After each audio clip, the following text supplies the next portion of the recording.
পড়বে দরুদ যাবে, 1 বছর পড়বে দরুদ যাবে। ইয়া রাসূলুল্লাহ, আলী আব্বাস সিদ্দিকীর বেটা আব্বাস সিদ্দিকী দরুদ পাঠিয়েছে। 1 বছর যাবার পরে একটা দিন हो सकता है नजर में कलम हो जाएंगे, पर्दा उठा देंगे, चेहरा मुस्तफा नजर आ जाएंगे, तो जहन्नम हमारे लिए हराम हो जाएगा। बोलिए सुभान अल्लाह, बोलिए सुभान अल्लाह।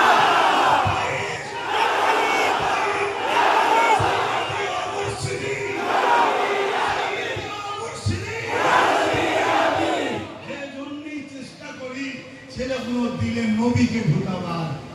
এজন্য কষ্ট হলো আসে। এটার জন্য যদি জলসা করতে হয়, আপনারা আমাকে চেনেন না এমন কেউ নেই, মাসে 1 কোটি আমার সারা মাস চলে কথা বললেন। এরপরও আমি কিভাবে কথাবার্তা করছি আমি জানি, আর আমার আল্লাহ জানে। অবশ্যই আমার ইমান হুজুরও জানে, আমার ইমান হুজুরও, এটা আমার ইমান। তবে আল্লাহ জানা হুজুরের জানা দুটো এক নয়। আল্লাহর জানা হুজুরের জানা দুটো এক নয়। হুজুর জানে আর আল্লাহ জানে। হুজুরকে আল্লাহ জানিয়েছেন, হুজুর জানে, আর আল্লাহ খোদ মালিক জানার। জোরে বলুন সুবহানাল্লাহ। আহলে সুন্নাত ওয়াল জামাআতের আকীদা।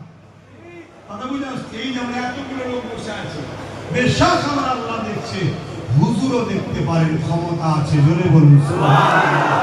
কিন্তু আল্লাহর দেখা হুজুরের দেখা দুটো এক নয়। আল্লাহ হলেন খোদ মালিক দেখা, তাকে কেউ সাহায্য করে না দেখার জন্য। আর হুজুর দেখার ক্ষমতা পেয়েছে, আল্লাহ হুজুরকে পাওয়ার দিয়েছে। জোরে বলুন সুবহানাল্লাহ। হুজুরের দেখা, হুজুরের শোনা, হুজুরের জানা যদি কেউ অস্বীকার করে, মূলত আল্লাহর পাওয়ারের উপর আঙুল তুলছে।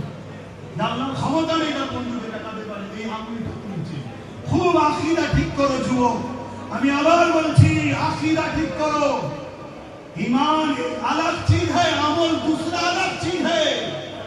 अमल तो दरख्त का साफ पाता है, डाल है, और ईमान उस दरख्त का मूल है। बोलिए सुभान अल्लाह।